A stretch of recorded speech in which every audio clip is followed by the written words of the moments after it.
Para todos los pueblos del continente, de las tierras fértiles desde el sur al norte, el círculo era la forma de los grandes acontecimientos.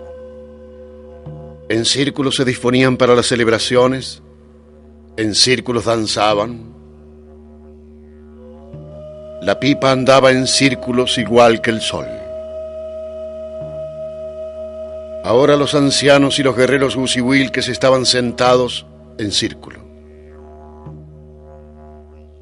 Para todos los pueblos de las tierras fértiles el fuego era el centro alrededor del cual debían celebrarse los grandes acontecimientos. Alrededor del fuego se festejaba la comida y se tomaban las decisiones importantes. El fuego, igual que el sol, estaba en el centro de la vida. Ahora los ancianos y los guerreros Gusiwilkes se sentaban en círculo alrededor de un fuego. Kukub acababa de transmitirles por encargo de Kupuka las novedades. Ya todos sabían de la llegada del ejército Tsitzai al mando de Tungur, un Gusiwilke. Y sabían también que los brujos de la tierra caminaban a reunirse en algún lugar de las Maduinas.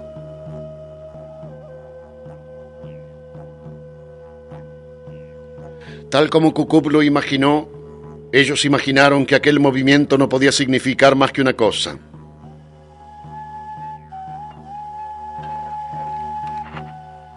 La guerra de Misayanes volvía después de 5 años del sol.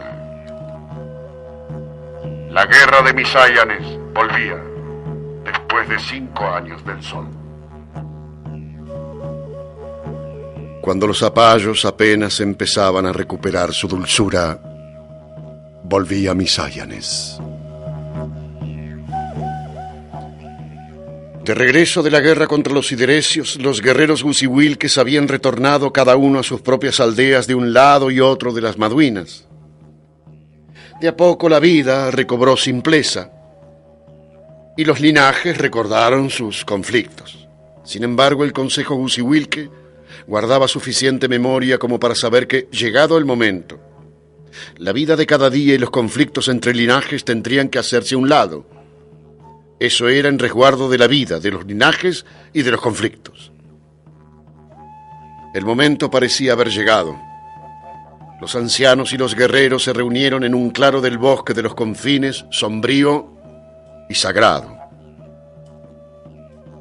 Encendieron el fuego y se sentaron en círculo a escuchar en silencio lo que Kukub tenía que decirles. Nadie recordaba ya que Kukub no era Gusiwilke. Su palabra y el nombre de Kupuka bastaron para que el fuego y el círculo se aprontaran con urgencia. El primer acuerdo no se hizo esperar. Era indispensable que los guerreros Gusiwilkes volvieran a reunirse en un único ejército. Y también era necesario señalar al que sería el jefe del ejército Gusiwilke para enfrentar a los sideresios. Un nombre rondaba la cabeza de la mayoría de los ancianos. Rondaba el nombre de Minché para ser el jefe Gusiwilke. Minché contaba por entonces casi los mismos soles que Tungur. Se sabía de él que había peleado con una bravura inusual en las guerras de la comarca aislada. Al regresar, su comportamiento había seguido siendo honroso y su valentía había dado mucho que hablar en los confines. Además, Minché tenía una condición difícil de hallar en otro guerrero. En él se juntaban las dos laderas de las Maduinas, y eso evitaría resquemores de un lado o del otro. Poco tiempo después del regreso de los guerreros que habían peleado contra los sideresios en la Gran Guerra, dos de los linajes de más antigua enemistad firmaron un pacto de paz para dar a los otros una señal de lo que era urgente y nunca debió olvidarse. El pacto quería poner en la memoria de todos que, ante los primeros humos de la guerra de Misayanes, las rencillas internas debían hacerse grises y lejanas.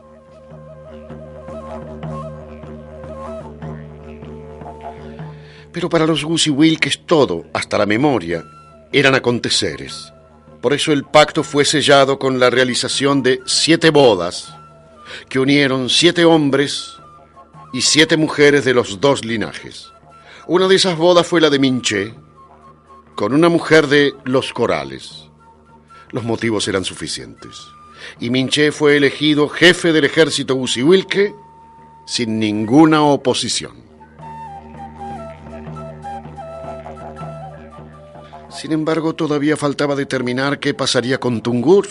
Tungur venía al frente de una gran columna de Sitzai, y no parecía prudente pretender que esos hombres, acostumbrados al mando y a la palabra del muy honroso hijo del Dulcancelin, cedieran ante un nuevo jefe al que ni siquiera conocían.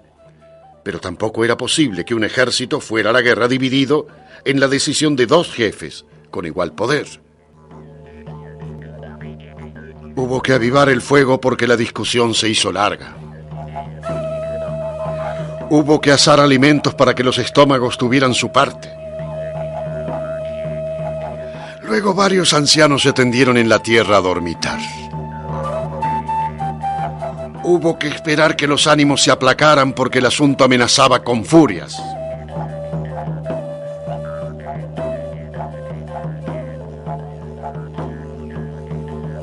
Hubo que avivar otra vez el fuego. Cuando la noche llegaba al final, el consejo Gusiwilque habló con una sola voz. Este es nuestro pensar, dijo un anciano entre todos los ancianos. Creemos que la columna Gusiwilque debe llevar a Minché como jefe, y que la columna de los Itzai debe mantener como jefe a Tungur. Pero también creemos que una columna y otra son el ejército del venado, y por eso tienen que responder a un jefe único. Los ancianos decimos que Minché debe estar por encima de Tungur cuando llegue el momento de decir la última palabra. Es nuestro deseo que los jefes de columnas piensen y obren con el mismo espíritu. Sin embargo, si esto no llegara a suceder, decimos los ancianos que Minché deberá ser el dueño de la decisión. Rogamos por 2 jefes de columnas, ambos grandes y honrosos, que puedan actuar como uno solo. Pedimos que, si una vez eso no es posible, Minché sea el jefe sobre todo el ejército. Algunos hombres se movieron incómodos, Cucube entre ellos. Hay algo para aplacar las inquietudes, continuó el anciano. En memoria de quien fue padre de Tungur, guerrero como jamás vieron los confines, y en memoria de quien fue su madre, nuestra amadísima Champalwe, decimos que los guerreros de Paso de los Remolinos y de Wilú pueden, si así lo desean, formar parte de la columna que irá a las órdenes de Tungur. Los de la aldea de su padre y los de la aldea de su madre podrán cabalgar a su lado y bajo su mando. Esto en nada daña nuestro sentir grande. Bueno será que Minché vaya al frente del ejército del venado como jefe por sobre cualquier otro. No había mucho más que decir. De todas las posibilidades, aquella parecía la más sabia. Cucub empezaba a sentir una mala cosquilla, algo que lo apuraba a volver a su casa. Pidió permiso a los ancianos para retirarse. Apenas obtuvo el permiso, partió al galope, seguro de que iba a encontrar una desgracia.